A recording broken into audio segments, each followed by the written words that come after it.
Tanong lang po, ano po sa tingin niyo ang mas mahirap gawin? Ang magpatawad o hindi magpatawad? What is more difficult to do? To forgive or not to forgive? Diba? Mahirap magpatawad. Lalong-lalo na kung talagang sinaktan ka ng taong yan. Lalong-lalo na kung wala ka naman ginagawang masama sa taong yan. Lalong-lalo na kung minahal mo ang taong yan, pinagtaksilan ka. Mahirap magpatawad. Pero alam niyo po ba, mas mahirap ang hindi nagpapatawad. Yes, it is difficult to forgive. But remember, it is much more difficult not to forgive. At bakit ba mas mahirap, mas mabigat ang hindi ka nagpapatawad sa iyong kapwa? Dalawang dahilan po, tandaan nyo ito. Una, pag hindi ka nagpapatawad, sinasaktan mo, pinaparusahan mo ang iyong sarili. Tingnan nyo po ang epekto na hindi pagpapatawad sa iba. Palagi mong iniisip yung taong yan. Nanggigigil ka, tumataas ang presyon mo, nagkakasakit ka sa puso, sumasakit ang ulo mo, hindi ka makatulog, nagkakasakit ka, nanghihina ka. Sinong pinaparusahan mo pag nagagalit ka sa iba? Sinong pinaparusahan mo pag ayaw mo magpatawad sa iba? Yung taong kinagagalitan mo? Hindi. Pag hindi ka nagpapatawad, ikaw mismo, sinasaktan mo, pinapahirapan mo ang iyong sarili. My dear friends, when you bear resentment to others, you are like putting a rock on your shoes. At ano yung karanasan na meron kang maliit na bato sa iyong paa, sa iyong sapatos? Komportable ka ba? Di ba? Hindi ka palagay? Nasasaktan ka, nasusugat ka? Meron kang pwedeng gawin para alisin mo yung batong yon. Pero tayo alam natin na meron tayong magagawa para maging payapa ang ating buhay, pero hindi natin ginagawa dahil napakatigas ng ating mga ulo. Dahil mas pinipili pa nating magkimkim ng galit at sakit ng loob sa iba.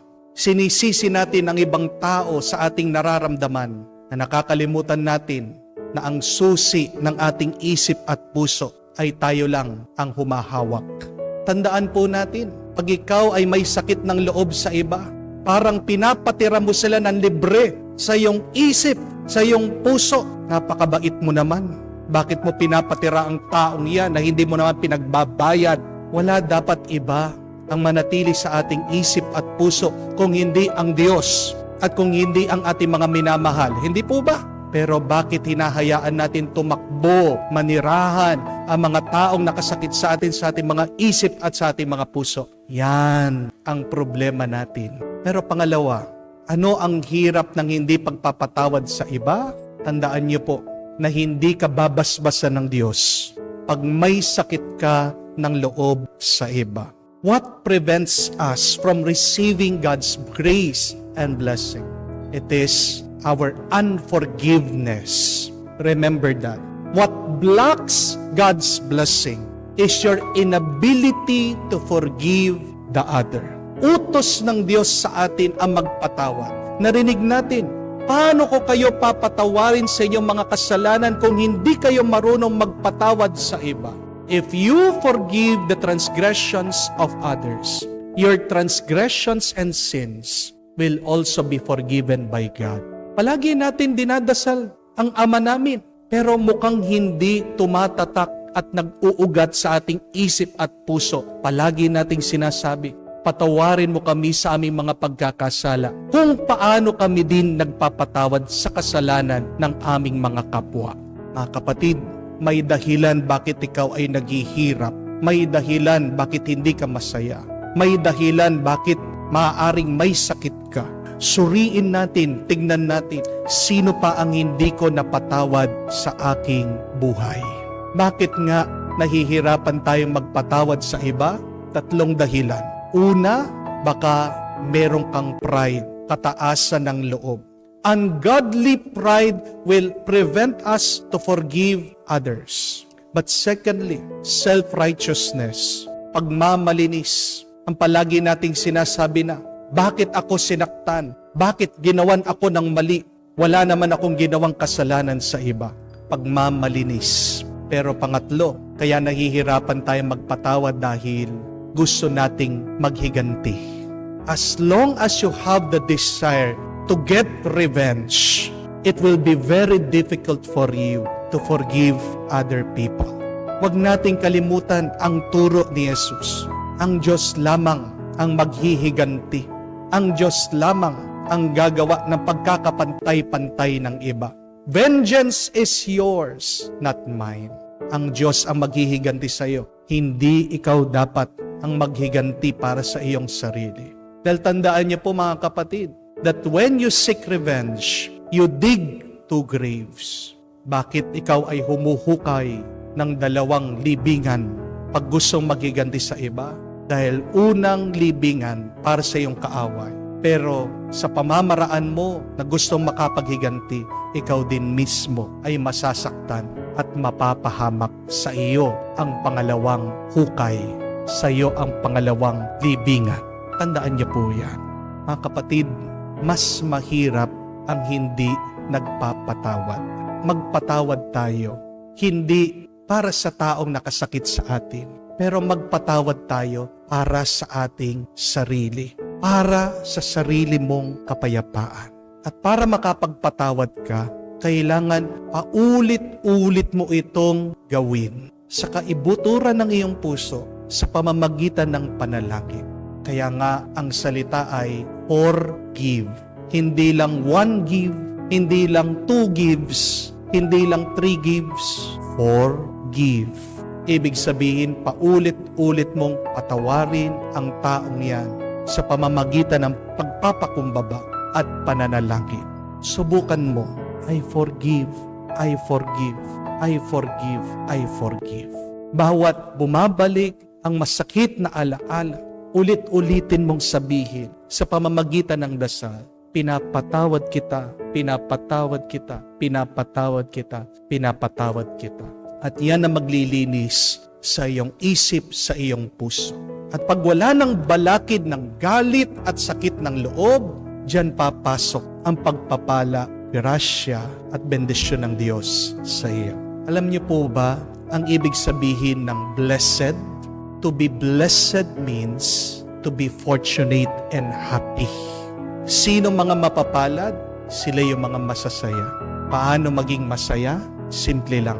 Alisin mo ang galit sa iyong puso. Alisin mo, bitawan mo ang sakit ng iyong loob. Paano mo malilinis ang iyong puso sa galit at sakit ng loob?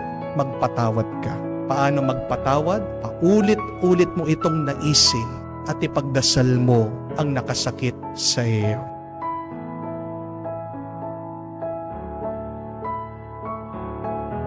Kailangan ba tayong magpatawad? Do we need to forgive others?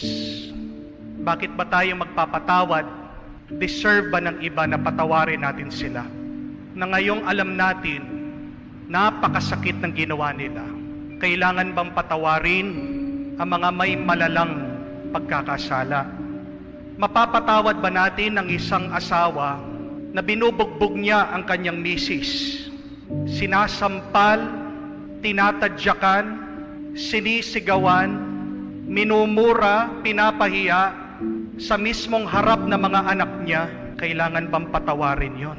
Mapapatawad mo ba ang isang tiyuhin na nag-rape ng kanyang pamangkin? Hindi lang minsan, 2-3 beses, paulit-ulit, inaabuso, kahit bata pa lang. Kailangan bang patawarin yon? Mapapatawad ba natin yung mga scammer, yung mga manloloko ng mga tao, na niloko sila sa kanilang pinagpaguran, inubos, hindi na nakonsensya? Mapapatawad ba natin yon? Mapapatawad mo ba yung pinautang mo, pero hanggang ngayon wala man sa kanya, ayaw kanyang bayaran, at makikita mo, nagbabakasyon pa, parang wala man sa kanya, hindi naaalala may utang siya sa iyo? Mapapatawad mo ba yung palaging naninira sa iyo, na wala ka namang ginagawang mali o masama, pero walang tigil yung pagchichismis sa iyo? Kailangan bang patawarin yung mga ganitong klaseng tao? Napakahirap, napakasakit. Iniisip lang natin yung kasalanang ginawa nila. Mas magandang sumpain na lang sila. Bakit kailangan pa silang patawarin? My dear friends, I know, we know, it's very, very difficult to forgive others. Most especially if they hurt us. Most especially if we know they hurt innocent people. They hurt good people. Ang hirap magpatawad. Pero bakit ba kailangan nating magpatawad? Kasi ang kapatawaran, susi ng ating kalinisan. Pag nagpapatawad tayo, unti-unting nalilinis, bumubuti, lumiliwanag ang ating puso at kaluluwa. The key to our salvation is forgiveness. Hindi tayo makakapasok sa langit, hindi tayo maliligtas ng Diyos kung hindi tayo matututong magpatawad. Yan ang pinakita sa atin ng Diyos nung siya ay nakapako sa krus. Bago man siya mamatay, pinatawad niya mga tao. Humingi siya ng tawad sa kanyang ama para sa mga nakasakit sa kanya. Sinabi niya, Father, forgive them, for they do not know what they are doing. Bago man siya umakyat sa langit, nagpatawad siya. Walang makakapasok sa langit na hindi nagpapatawad. Mahirap magpatawad kung iniisip mo yung nakasakit sa iyo. Pero ito ang tandaan natin. Pag ikaw ay nagpapatawad, ginagawa mo yan hindi para doon sa nakasakit sa iyo. Ginagawa mo yan hindi para doon sa nagkasala sa iyo. Ikaw ay nagpapatawad para sa iyo din. Tingnan niyo po yung salita ng kapatawaran sa salitang English. Forgive. It means you are giving something good to yourself. When you forgive, you are gifting something good to yourself. Ginagawa mo yan para sa iyo, hindi para sa kanya. Para maging mabuti ka. Para maging payapa ka na. Paano tayo magpapatawad? Kailangan sabayan natin ang dasal. Mahirap magpatawad na hindi nagdarasal. Kaya nga po sa ating ebanghelyo, itong turo ng ating Panginoon ng pagpapatawad, kakambal, kasama nitong kanyang turo ng paano ba tayo magdarasal. Jesus first taught the Lord's Prayer. And then after that, He continued His teaching on how to forgive, on why we should forgive. Because forgiveness is a spiritual activity. Forgiveness is a spiritual path. Pag ikaw ay nagpapatawad, nililinis mo ang iyong kaluluwa. Pag hindi ka pa rin nagpatawad, ikaw ay magtatanim ng dumi sa iyong puso, sukal ng loob, galit. Parang ikaw ay naglalagay ng dumi, basura sa iyong isip at puso. At habang tumatagal ang galit dyan, nagiging lason at naapektuhan ang lahat ng iyong katawan at buhay. Hindi ka makangiti, hindi ka matahimik, nahihirapan kang maging masaya, walang kapayapaan. The quicker that you forgive, the quicker you can be happy, the quicker you can be at peace. Madali pong magpatawad kung maghahanap tayo ng modelo ng pagpapatawad. Madaling magpatawad kung mayroon tayong susundan sa pagpapatawad. Madaling magpatawad kung meron tayong guro kung paano magpatawad.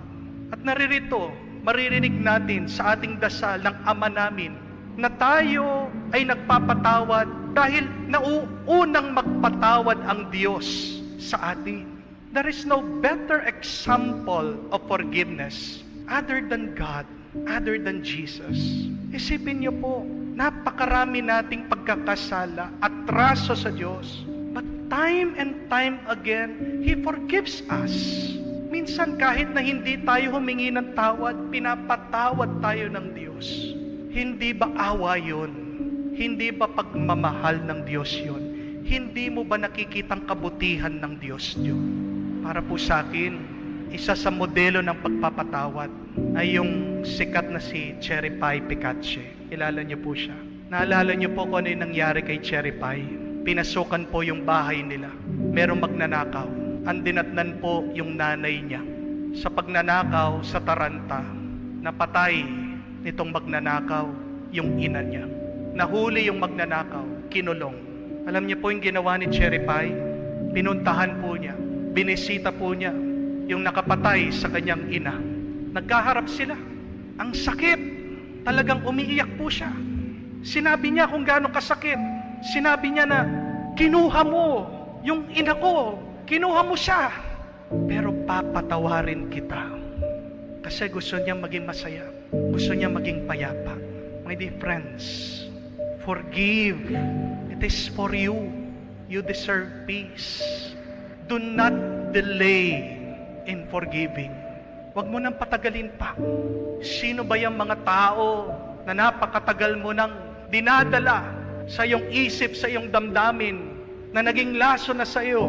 Pagdasal mo sila at patawarin mo na sila. Yes, I know sometimes we want to correct our past. We want to erase our past. Gusto natin mawala na yung masakit na nakalipas. Forgiveness will not do that. Hindi mabubura ng pagpapatawad ang iyong nakalipas. Pero ito ang maitutulong niya. Pwede niyang baguhin ang iyong kinabukasan. Forgiveness could not change and erase your painful past, but it can transform your future into something good, into something better, into something more peaceful that you deserve.